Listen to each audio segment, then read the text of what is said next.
Everyone, welcome to the Bottom Feeders podcast. This is Carson alongside Malcolm for Hi. episode 6, I believe. Hey, we getting And up there. we're getting close to double digits. Malcolm, how you feeling today? As good as I can feel, Yeah, yeah, yeah. considering. This past week, Malcolm and I, both 6-6 teams, fighting for our life in the fantasy season, struggling to make a playoff run. Um, and I don't know if I've ever seen this before in fantasy football, but Malcolm, I had more than double the amount of points you scored this past week. Is that right? My math is correct That there, correct? that may be true. Yeah. Perhaps. Uh I've never seen an 80 point victory. I mean, I don't want to rub it in too much, but I know we had. Oh no, no, soak it in. Soak it Yeah, in. Soak it, don't worry. soak it all in. I'm gonna soak it in a Embrace the second. wave. In 1 minute, for the YouTube watchers out there, you're gonna see why I really want to treasure this moment. I know at the end of the last episode we talked about side bets. We talked about doing a potential live stream for the Monday night game, but I was already up by like I was already up by like 50 points at that point, and I still had Drake May and Travion to go. But we made our side bet after recording. And Malcolm, why don't you throw it on for the people watching at home? Here we go, guys. The moment of truth. The hat of despair. Or the hat of champions for some. But for Malcolm, what does this hat mean to you you're about to throw on your head? Victory. It means victory. Victory for me, right? Victory for me. Oh, sorry. Whoa, whoa, It's the wrong hat. whoa. Wrong hat. Sorry. There we go. Throwing on the Chiefs hat. The Raiders fan. I would gotta tell your family about this one. They might they It's might brutal. throw stones at you or some shit. But I don't know if there's a process for excommunicating Raider fans, but if there was, we'd already be full. so just a quick recap of that matchup. I know many of you listeners were following closely, listening closely. It was Man. pretty much over by Friday. On Thanksgiving, I had Chase Brown, Rashee Rice, and Christian Watson all score 15 or more points. So I think I was sitting at what? Do some math in my head. 15 plus 17 is 32, plus 25, 57. So after Thursday, you had started. Um, did you have anyone play on Thanksgiving? Oh, Jesse Bates, Jake Jesse Bates, Bates. Jake Bates, Hmm. your kicker. Hmm. Yeah, I Um, did. so yeah, I saw after that. Thursday, it was It's awesome. 55 to 6, 57 to 5.7. 6. Yeah. Yeah. And from there, it was just, I mean, All up from there, right? It was a high scoring battle from then on it in. was a high scoring final score. Um, 158.58 to That's you? 77.4. And that Oh, was yeah, you. that's me That was too. you. Yeah, Okay. yeah, yeah. Right, right. I mean, my lowest scoring, even Harold Fandon scored a touchdown for me. Ladd scored a touchdown. Watson scored. Rice had two. Brown, I think, scored. Bijan scored, I think, two or three. He has so many freaking points. Yeah, Yeah. but we'll get into some of What a my great dreams. week. Yeah, Yeah. we'll dive deeper into my dreams that came true, your nightmares that became even worse than imaginable. But first, we want to start with my favorite segment, our start sit segment. Malcolm, last week was a rough week for us in this department. Ah, I said we are Uh, agreeing too much. I think I finished with two correct answers, and you finished with one correct answer. Also, that was just like a great week all the way around for me this Yep. week. Uh, the only one I got right was Dobbs, Romeo Dobbs over Xavier Worthy. You said you And I, love Dobbs. I got it right. Dobbs did score half a point more than Worthy. So half a points matter sometimes. Um, and then what else did I get right? Um, oh, I got Devin Neal over Michael Wilson correct, which is just Oh, a gross one. of course, yeah. Um, That's good. That's a good one. and you got one correct, which was your decision to bench Dallas Goddard, which Ah, yeah, has been Jalen right most of the Hurts. times we've done it. So right now, what I did for this week, our league, the We Like Men Fantasy Football League, is the final week of the regular season, week 14. We have six teams, myself and Malcolm included, six teams fighting for three remaining playoff spots that hasn't been clinched. So there's a lot of drama. There's a lot of decisions to be made. Also, some of the start sit decisions are getting kind of repetitive. Also, out of respect to our league mates, big week. Don't want to maybe sway anyone's opinion. Um, Which we have in so the past, which we surprisingly. have, and it's usually worked out against them. But Hey, they don't watch the show enough. so I'm visiting a different league. Malcolm, if you remember this, I think you were initially joined but backed out of our dynasty league Oh, with yeah. our buddies. So I made our start sit decisions from that league. Took those to kind of not influence the drama we have ensuing in our main redraft league. Um, just to recap, so far this season, both me and you are now 10 for 27 correct decisions. So 37%. And our league mates Wait, can are I at, unfreeze now? yeah, our Okay, league mates I'll are at unfreeze. 48%.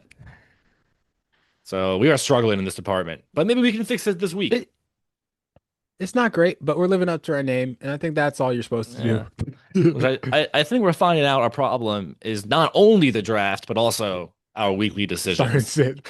So the entirety of fantasy, which is So like a yeah, great place to be. beginning to The end. whole board is open. Hey, waiver There's nothing I'm wires doing though. right that I don't need to change. That's good. Waiver wires we're doing phenomenal, I think.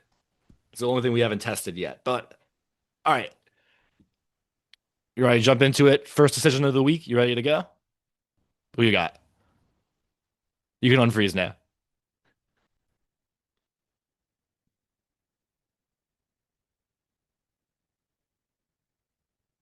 Unless you're actually frozen.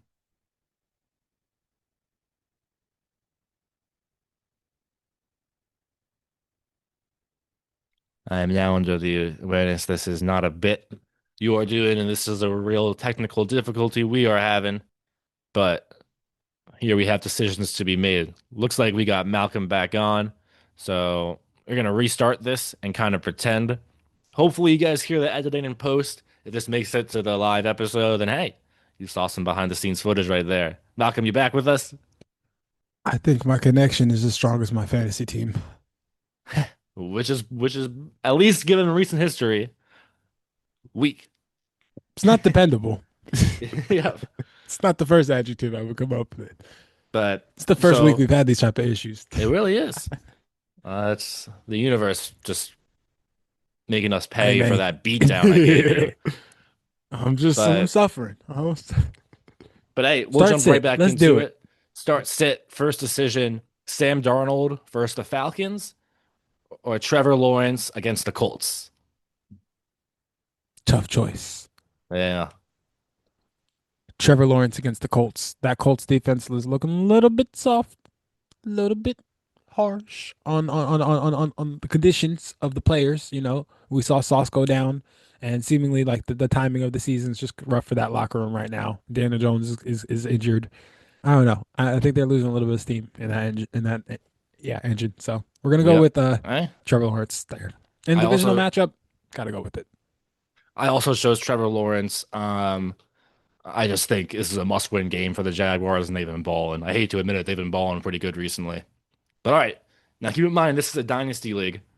I'm not sure how this happened, but a decision to be made. Josh Allen against the Bengals or Patrick Mahomes against the Texans? You think I'm about to pick Patrick Mahomes while I have to wear this? Yeah, hey, hey. So I feel you have to No, pick him. nah. Whatever the other option is, that one. Josh Allen against Cincy? Josh Allen, even better. Eh? I Yeah, mean, how one team in Dynasty ended up with both the those Bengals look great. quarterbacks. The Bengals look like they're trying to fight for a playoff spot, They but do. I don't care. Fair enough. Not pitching Oh, Patrick Mahomes for anything. all right. Here's a fun one. Here's a fun one. Your guy, Aaron Jones, seems like he's gonna play, but he's playing hurt. He's playing banged up. He's had so many different injuries this year already. So if he does play, Aaron Jones or Jordan Mason? Jordan Mason, no question. Really? Because in the games Jones does play, even banged up, he does seem to get some more Mason breaks looks. off 20-yard runs though. Aaron Jones is still Aaron Jones. At the Yeah. beginning of the question, I was going to go with Aaron Jones because I've doubted him all year, and he seemingly has just dispelled whatever injury doubts and other things that have come up throughout the season. So I would All have right. picked him, but nah, Mason being the other option. Mason, when he is in the game, is definitely a powerful runner and has a similar effect on the Vikings running game. So Yeah. It'll be I'd be interesting to comfortable with see that. how that dynamic works. I chose Mason as well. For the last one, I did choose Mahomes. Um, Mm. so uh two the same so far, one different. Next one, um, Devin Neal, that Saints running back who's been filling in for Kamara. Okay. He's got a good matchup against the Bucks. Or my guy, Christian Watson against the Bears.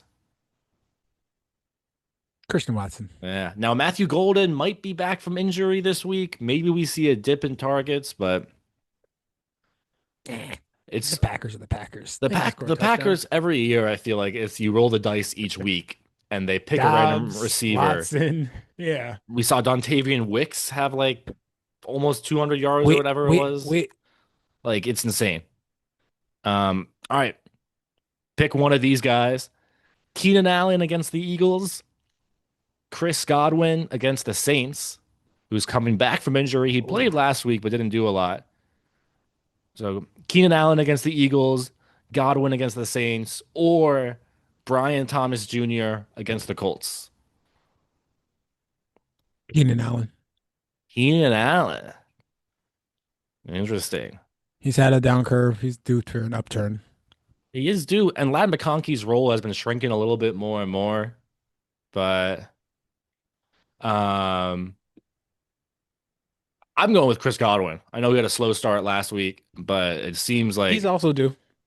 he's due. He's been coming back from injury. I know but the Bucks offense needs some life, and that life can go through Chris Godwin, and they know it can. It has for years.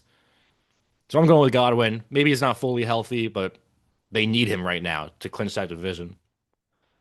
All right.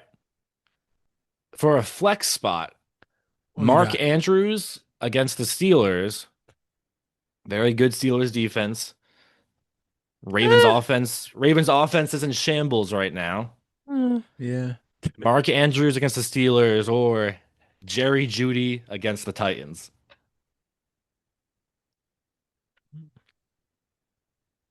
It's a, Jerry Judy? yeah, is that who you're going with? I think so because I said it, but I don't know. Yeah. Hey, I have no clue. I I don't know might if be I believe starting that. Jeudy in our league. Now Yeah, Andrews did just get that big extension, I but could never. That's personal trauma though. Like I've been an Andrews owner previously, and that's never been fun. he's So so inconsistent. It's just on a week to week basis, if I yep. had a choice, nah. All right. We got a tight end debate here.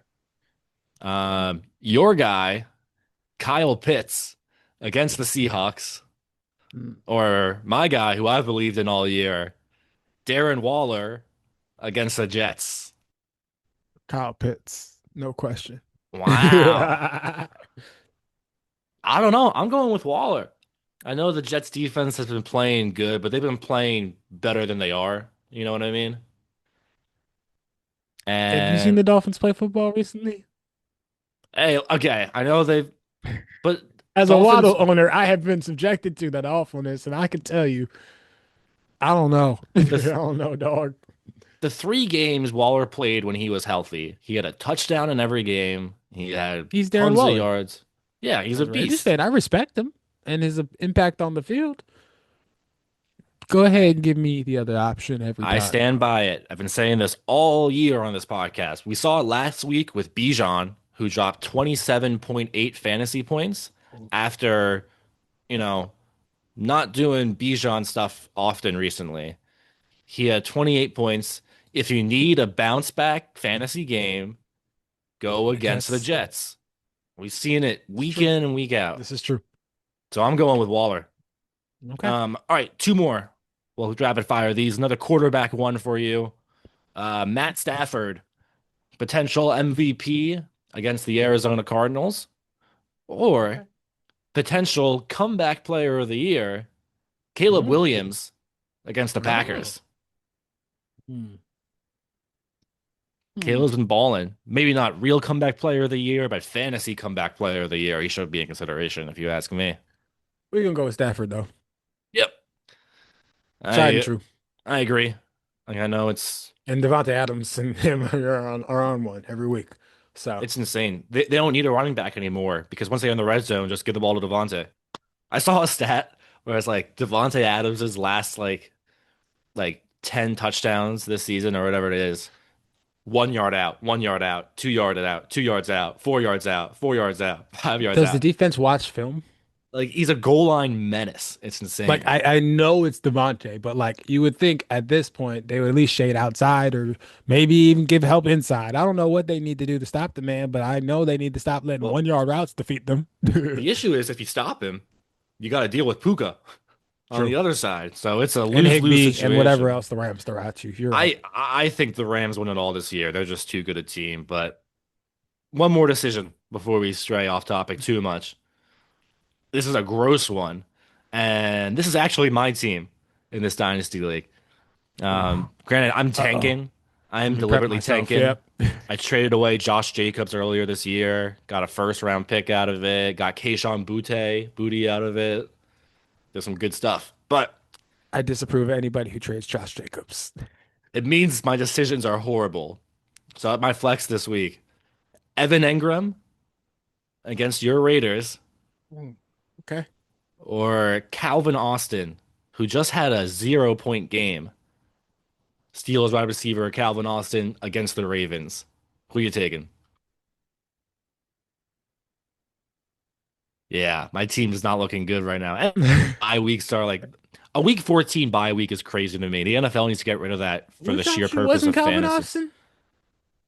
Evan Engram, I'm going that way. you're going Evan Ingram. Evan Engram, cool. Evan Ingram. Oh, So for this one, I God. actually had no clue what to do. So I decided I would choose whoever you did not pick to go against you here. So I'm going with Calvin Austin. Got to keep it fresh. So yep. That is a choice. Hey, Yeah. that's our start set decisions for the week. Again, last week I think we both finished either 2-10 or 1-10 or something gross like that. Um, but we're both tied at 37%. Um, So I've moved down to about 20%. yeah. Okay. Good, good, So you good, started good. off 50-50 in the first week, and now it's just I climbed up from like 20% to 37. But all right, that's it for our start sit segment. Join us next week to see how we did, keep track of our poor decisions. I don't know if I explained the podcast in the beginning like I usually do, but if you're your first time listening, we are the Bottom Feeders Welcome. Podcast, a podcast dedicated to the last. As you heard from the first segment, we are bad at fantasy football. We've been in the same Not league for good. 15 Not years. good. Um, since 2018, that's as far as we have data. We have zero top three finishes between the two of us in the same league. Um, but on that point, we try and provide a safe space for people who are also dealing with fantasy football struggles and real life struggles with their teams. And speaking of fantasy football struggles, Malcolm, why don't you start off with some of your nightmares from this past week? Where should I begin? Do we go with the debacle of once again watching my opponent destroy or dismantle my hopes of winning on a Thursday night? Or do we go to just generally the lack of production from receiver one and Justin Jefferson and McCarthy single-handedly derailing my season? Yeah. It's just like it's brutal on a week-to-week basis. Um, Isaiah Hodgins, what was I I, thinking? it You was a know, gamble. He had some big plays for a few weeks in a row. I mean, it what was a was I gamble, thinking? but I think the Hodgins effect. I think sometimes we see this a lot. I mean, I saw this in the draft with Judy this year, where someone has Jameis Winston throwing to them, and you start to believe, and you're like, "Whoa, who's this guy?" It's Jameis Winston. How could I not? And then you take away Jameis and you watch their production plummet. And I fell for it with Judy in the draft this year. You fell for it with Hodgins this week. And It's a tough it's bag. it's the Jameis effect. It's really I believe in Jameis, and I think we all should. And yeah, nah, I just overall, it's what a painful week. I think it's highlighted in the fact that most of my players lost their actual games too, just how bad those offenses were, specifically just from a fantasy perspective. Like there just weren't a lot of opportunities to score, a lot of stagnant offenses, which in turn creates zero production on the fantasy side. And then even on my bench, Keenan Allen, like that, the reason why I probably selected him in start sit is because I think that he's on the uptick. Kyle Pitts, that's as much as he's going to give you too, you know. yep. So You know he's not that's scoring a definitely touchdown. kind of just what it is, you know. I don't know. Dalton Schultz, he didn't perform to my expectation, and then Pacheco playing is killing me. Like yeah, from a week to week standpoint, I don't know whether or not he's even in the game. Last week he was on the sideline, or maybe it was the week before that, and then now he's playing again. I'm not even really sure what his injury situation is. He keeps going, getting on the field. He gets getting back healthy on the field, and then getting hurt again with a soft tissue injury. So The the good news is a guy that you've had on your bench for a while, Keon Coleman, he's starting to kind of get more of a role in this offense, I right? literally thought I dropped him. Yeah. I mean he's had touchdowns and back-to-back games that he's Yes. played. Yes, Uh, that makes me hopeful. even coming back from injury last week, still got a touchdown in his limited playing time. I mean, if you make it to the postseason, which would have to be a convoluted combination of tiebreakers, I don't even know how to explain. He could be a There's a lot receiver. involved. He could be a receiver that kind of, rises to be like a deep Replace Justin sleeper. Jefferson with scoring more than point 0.1 a week? I would take that. Yeah, I mean Justin Jefferson and Aaron Jones combining for less than 4 points is kind of crazy. And the Broncos defense too. What the hell was that against Washington? Just falling Uh, apart.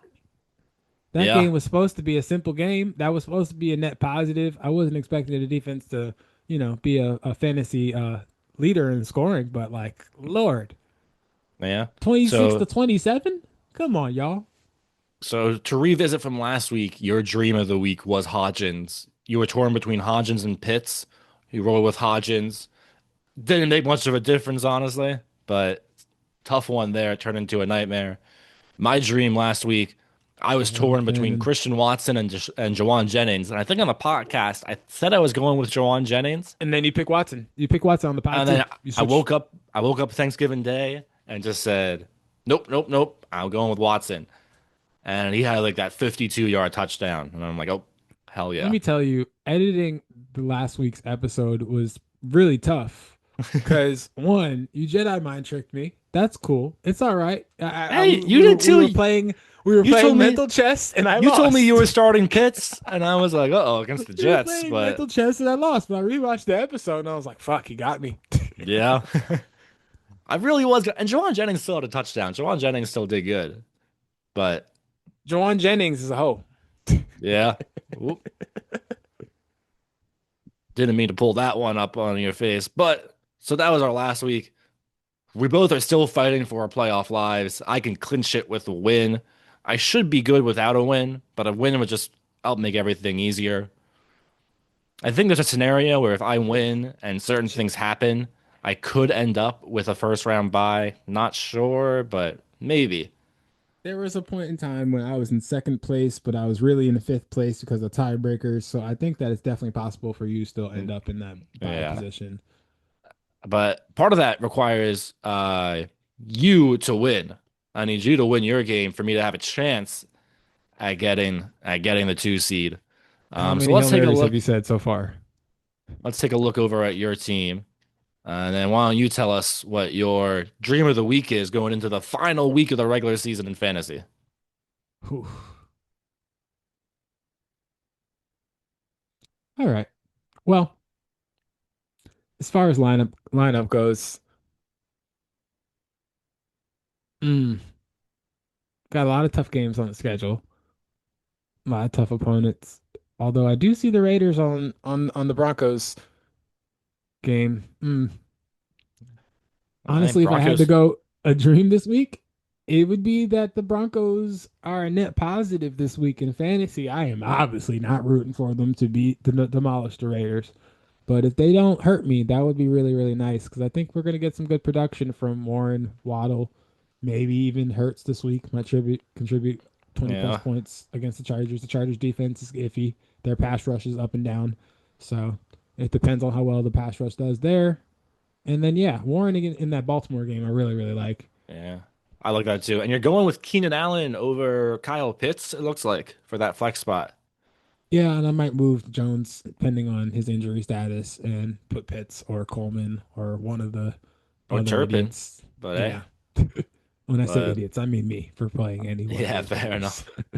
All right, so your dream this week is for the Broncos because it's kind of tough because you kind of can't bench the Broncos defense. They got No a great chance. matchup against the Raiders, but at the same time, you also are going to be starting two Raiders offensive players that you can't bench. I So, mean, I could bench Bowers for Schultz. yeah, I just yeah, won't. I just won't. yeah, that would be I'd rather a die with the Raiders bold take. offense every week. Raider One. Nation. All right, so your dreaming is that the Broncos somehow work out as a net positive for you with all the convoluted matchups. My dream of the week, it's gross, but my dream of the week is the Browns offense. Oh my God. Yep. I mean, I'm stuck with this situation where most important week of the season, I have three of my starters essentially on bye. Bye, Drake bye, May, bye. Travion Henderson, and Jawan That is Jennings all on nice. bye. Um, and the waiver wire is a mess. I mean, I was looking at the quarterback waiver wire. Maybe this is on Don't do me. it. Just I don't haven't do it. I have not rostered a backup quarterback all season. I'm like, I'm gonna ride with May. I don't need to waste a spot. I had so many Some other jerks in holes. our league draft two quarterbacks. What jerks in our league would do that? I also had to save a roster spot for Rashee Rice for half the season. Like, You did, but that was forewarned. yeah. So the options to go with are JJ McCarthy, Tyler Shuck, Tua, Cam Ward, Kirk Cousins, Geno Smith, or Yikes. Shador Sanders. And I'm going with Which Shador. is what you went with. Okay. I'm going with I Shador for respect it. sure. I'm I going would have told with you because I don't have your best interest in mind to go ahead and put JJ McCarthy in. I can't do it. I cannot touch in that Vikings offense.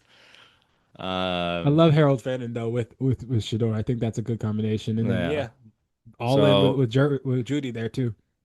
I'm only going to start Judy. So I have Greg Dortch. Um, If Dortch is out, if Marvin Harrison is healthy, you kind of can't start Dortch.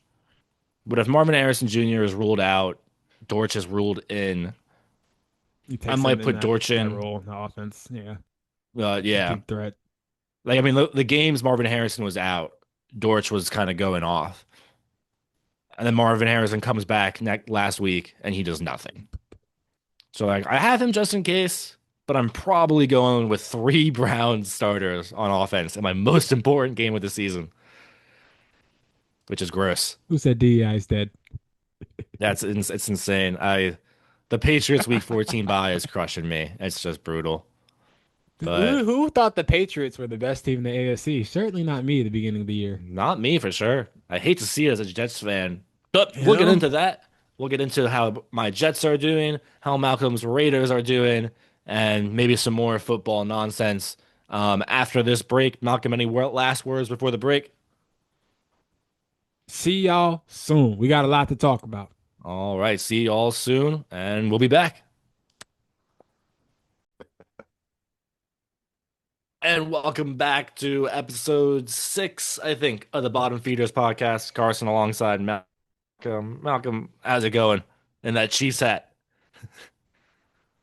Going great, I bet, right? I'm You gonna love to pretend like I'm wear still it. frozen from earlier. You're happy to wear that Chiefs hat. I know you are. You know. I'm happy that no one has seen me so far, and it's nighttime. Yeah, fair. Well, I know we spent a lot of the first half of the episode talking about our own fantasy struggles, fumbles, our failure at start sit decisions. But ultimately, our mistakes don't matter too much. Sure, they matter for like a few $100 here and there with friends. They matter for some jokes and pride, but they're not affecting Oh, pride. millions of dollars worth of salary or paychecks or income or anything like that. So we like to kind of remind ourselves Nope. of some coaching, real NFL coaching fumbles each week, just to kind of make us feel better about ourselves. Who dropped the Um, ball and I got this week, and Carson? I got one ready to go. You actually brought up this man earlier this season. He's a head coach. You look at the roster, and yes, it's injured. A lot of players are hurt, but the Atlanta Falcons got to put out a better product on the field. Um, God, Raheem is Morris, I that know, football? I know he's like a defensive mastermind, right? And like he won, I think, He's a two great Super coach. Bowls. I think He's he a has great two Super coach. Bowls as a defensive coordinator.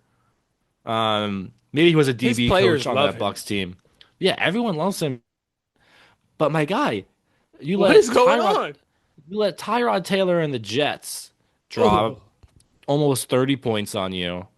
Um, you let what are we Adonai doing? Mitchell, who was cast away from the Colts, drop over 100 yards on you.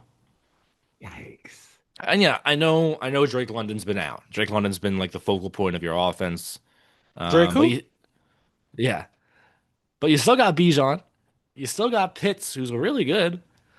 Um, Have they figured out how to give Bijan the ball yet?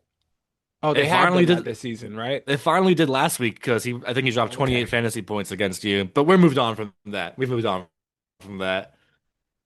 Damn, But yeah, Ryan. I mean, so I was watching that game beginning to end, and what's crazy, I don't know if I've ever seen this before,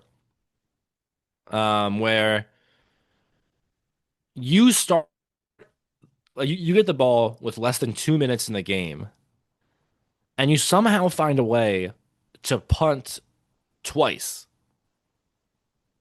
You had the ball with 2 minutes left, and you What we punt. doing? Like, where's the clock management? And I I don't know if you mean, saw Malik Neighbors questioning what their play calling for the Giants has been on X for the past couple of weeks, yeah, but that's yeah, kind of how I feel like some of the Falcons players have felt in some of these close games that they've given up. And it's Atlanta. You should know better. Like you should yeah. know as a coach in Atlanta that you cannot give up games like that. Like that is And the like, number one way to get yourself out of town. so it's a tie game. You get the ball with a minute 53 left. You throw two incompletions and you have to punt. Fair, happens. Happens. Um, and then somehow you force the Jets, not somehow, it's pretty easy to force the Jets to go three and out, but you get the Sure. ball back with 57 seconds left in the game. The Jets That's have enough two time. timeouts. You have the ball on your own 33-yard line. What do Figure you it do? out. Trust You Kirk air it out? Cousins. Yeah, right. Keep in mind, you have Come on. you have I think let me see how many timeouts they had at that point in the game. I think they had no timeouts left or something like that. But still, 57 seconds left. Your offense passing game is horrible. Your starting quarterback's hurt. Your number one receiver's hurt. You have arguably the best running back in football. And you try, I don't know, incomplete, incomplete, incomplete. And now you're giving the Jets the ball back with 44 seconds left.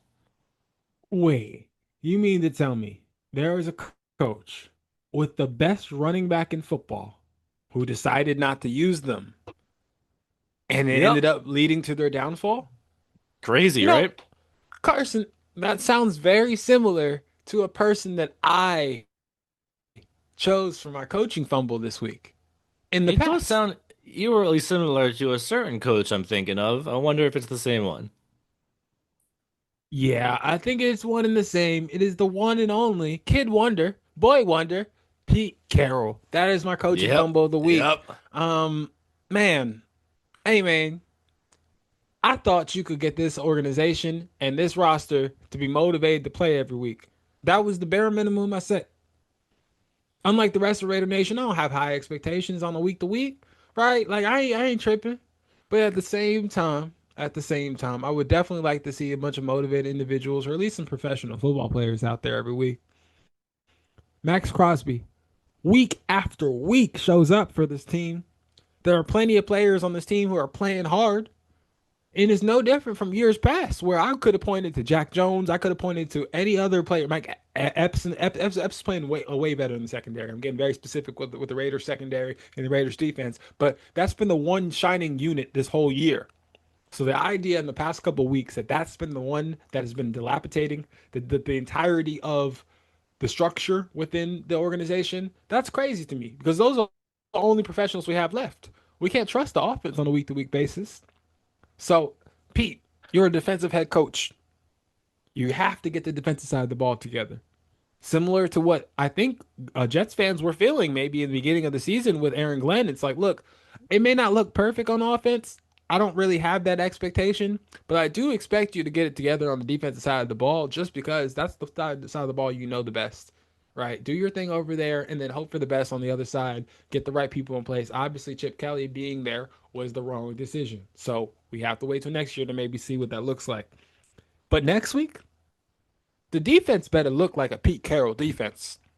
Well, here's what I'll say. Like, if you hope for next week is you guys got to match up against the Broncos, right? The Broncos have what, 10 wins this year? 10, 9 wins? I forget what it is.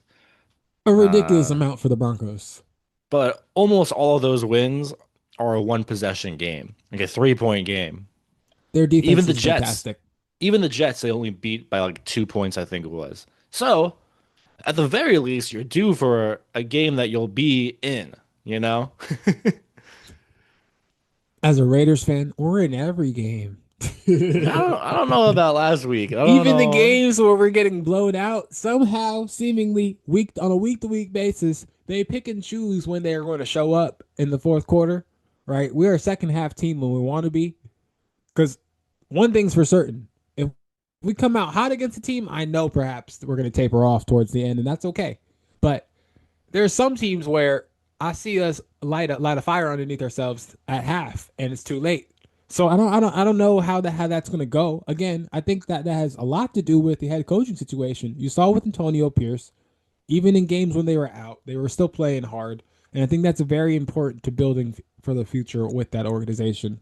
And I don't know. I think I agree with Yeah. you for this So, week. We're going to be in this game, but I don't know if we're going to find a way to win it because that's going to take a total collective effort and a desire to win. Just win, baby. That's our entire philosophy for the franchise. So yeah. I don't understand what the confusion might be in the locker room. Yeah. So, I mean, this is a good transition kind of as to our fan corner check-in. First time listening each week, we look to check in on like how we feel as We fans in of the bad corner, man. teams. But we've been in the corner with you, and I think I've asked you this almost every week of the podcast, right? And you've asked me the same question too.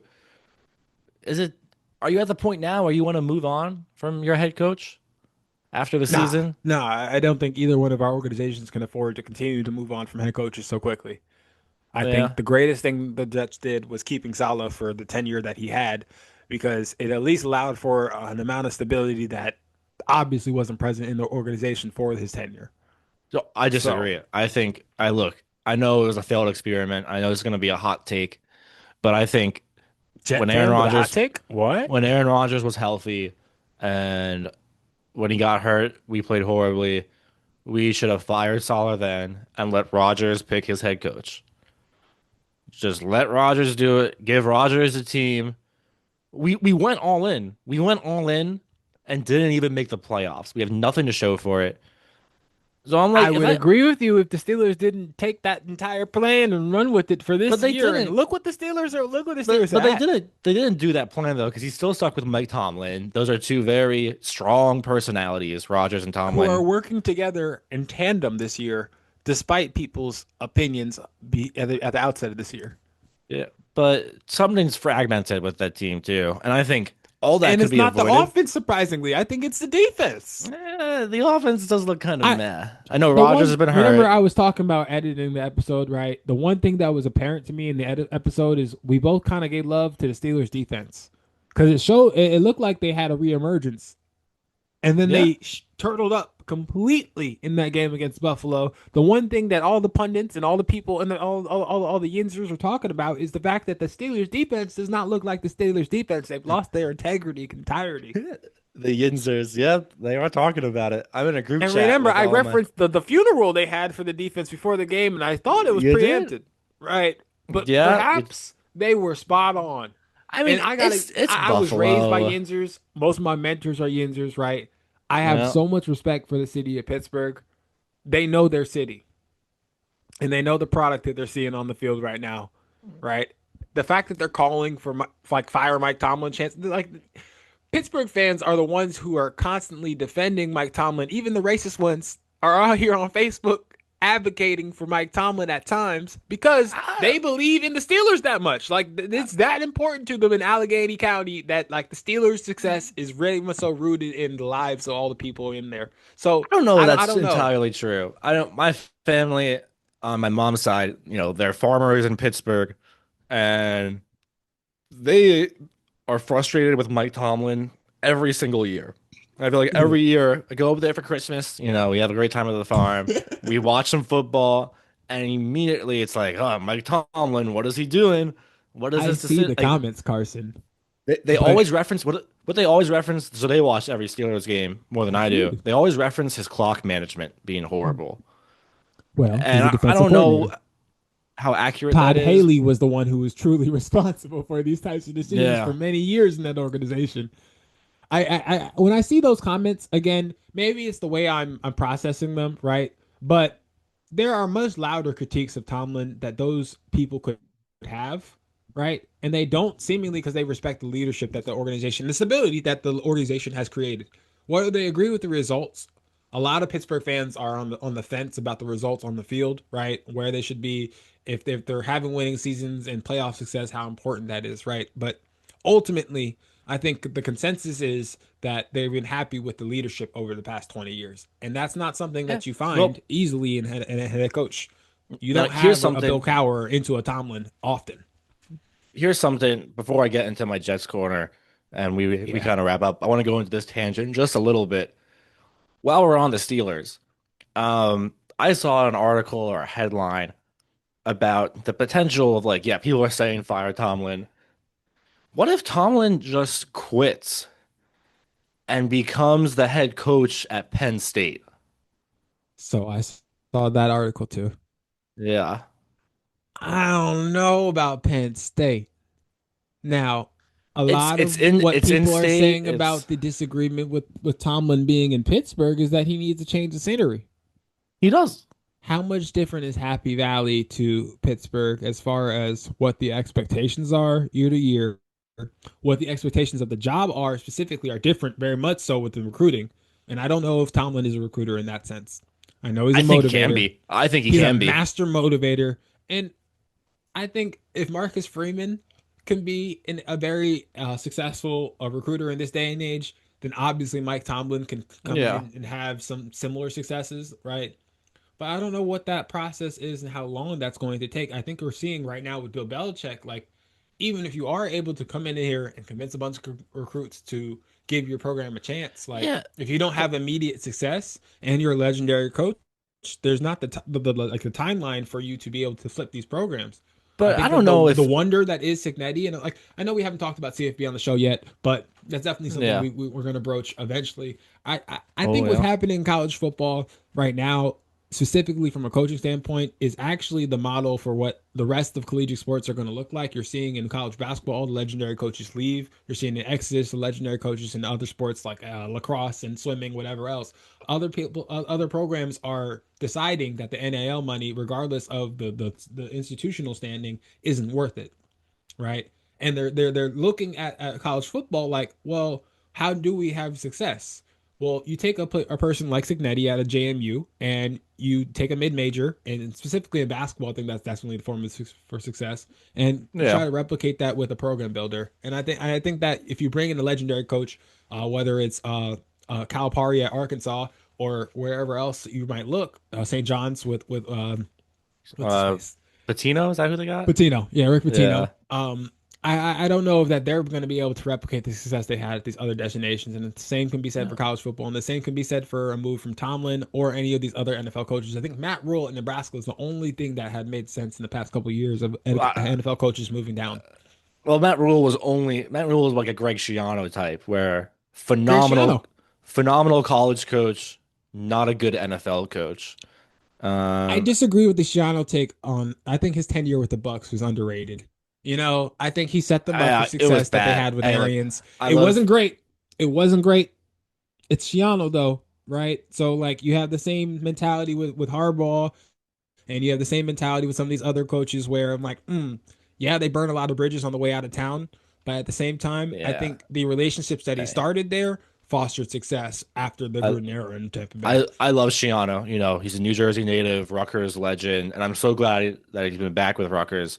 I think it's awesome for our home state. It's awesome for, Central Jersey as a whole. You know how close that hits. That's awesome. I feel like But, they have him back. he did like rig the team's captaincy vote as the Buccaneers coach to make sure Josh Freeman wouldn't be elected captain. Like Look, that's got look, him fucked up. Like, look.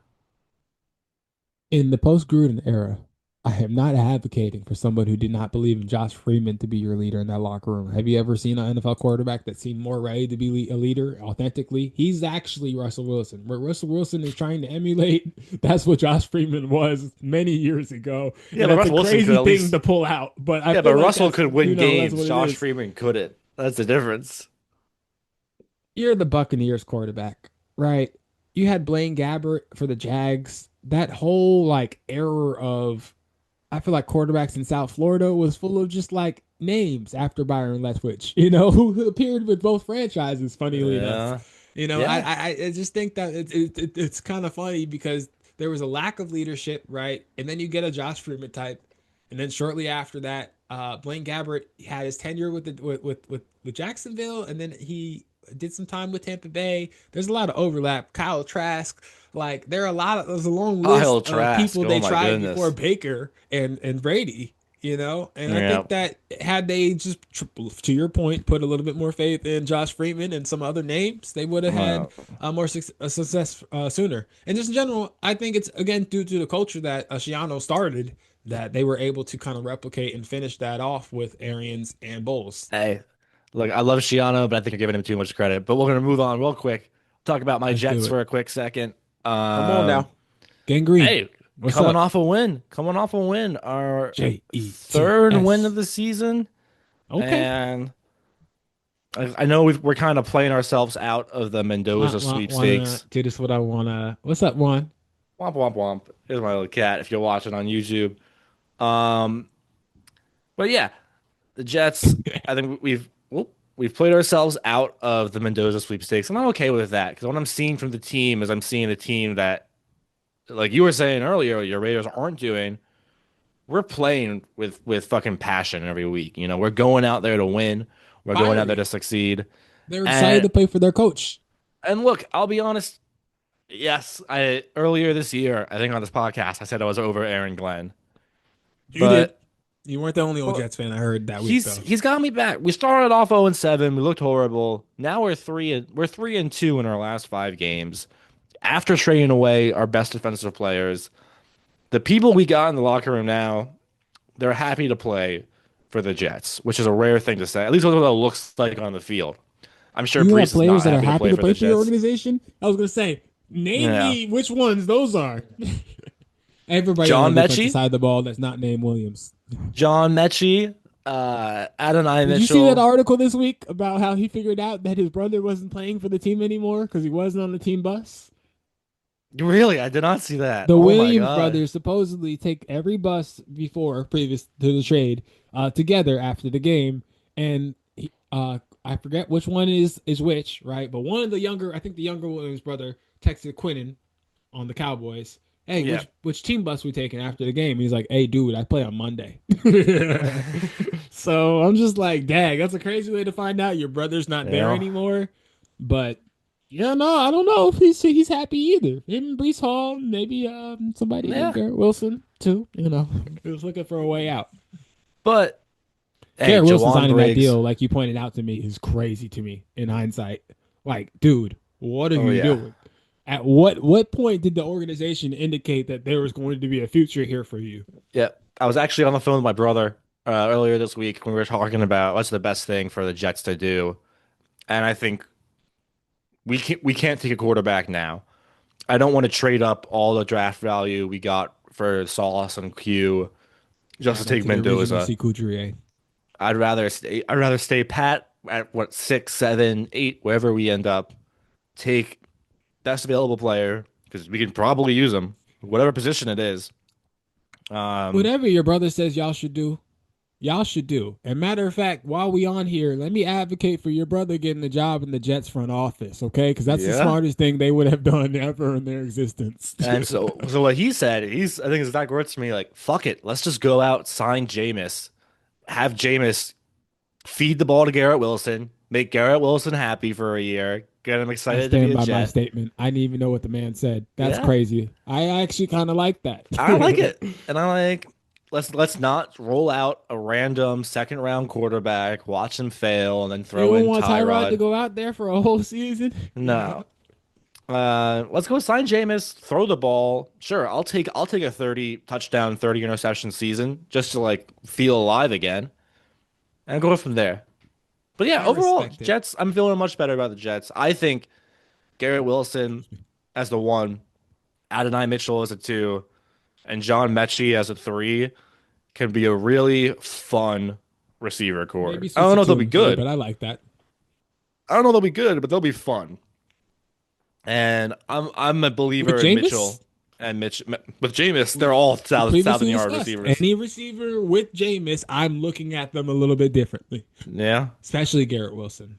Garrett Oh, Wilson might have Sam Darnold type numbers with JSN. if Jameis Winston is our quarterback next year, Gary Wilson will be a top three fantasy receiver, guaranteed, no doubt in my mind. But yeah, that's it. That is episode 6 of the podcast. Join us next week to kind of see where me and Malcolm end up in our fantasy playoff hopes and dreams. Mine are a little more hopeful than not.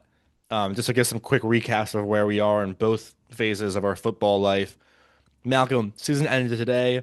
Raiders would have the fourth overall pick and potentially in line to take the first quarterback off the board, as Tennessee, Giants, and Saints are all ahead of the Raiders picks, and they all have The first, second Saints round might rookie take a quarterbacks. QB. They might go with Shuck. They spent like pick 39 on him last year. The Raiders might be in position, barring trades, to take the first available quarterback. And who might Um, that be? No, we'll talk about right. that next week. And then Jets are looking at the seventh pick right now as we speak in terms of fantasy, according to ESPN. I am 7-6 with a 91% chance to make the playoffs. Malcolm, you are 6-7 with a 19% chance to make the playoffs. So still doable. 19, 1 out of 5. 1 out of 5. It's crazier things have happened. Um, There are one of four plays that Pete Carroll wish he could take back. He wishes he had a fifth chance, but sometimes you don't get one. yeah. But Malcolm, might be the first time in maybe a decade that both me and you are alive in the playoffs the last week of the fantasy regular season. So that right there, through this podcast, guys, we are growing. Bottom feeders. Bottom It's feeders. all about growth. When you're at the bottom, there's only one way to go. Up. On that positive note, for once, we will sign off. Get Malcolm, it? any last words for the people? I love y'all. I'll see y'all next week. Thank you for tuning in. If you guys really, really, really, really, really, really want to make us happy, like and subscribe, go ahead and send a message to the bottom feeders at gmail.com. We want to hear from y'all. We're going to have some guests on FanCooner eventually. We really want to hear from y'all. So see y'all next week. All right, guys. Peace. See y'all next week.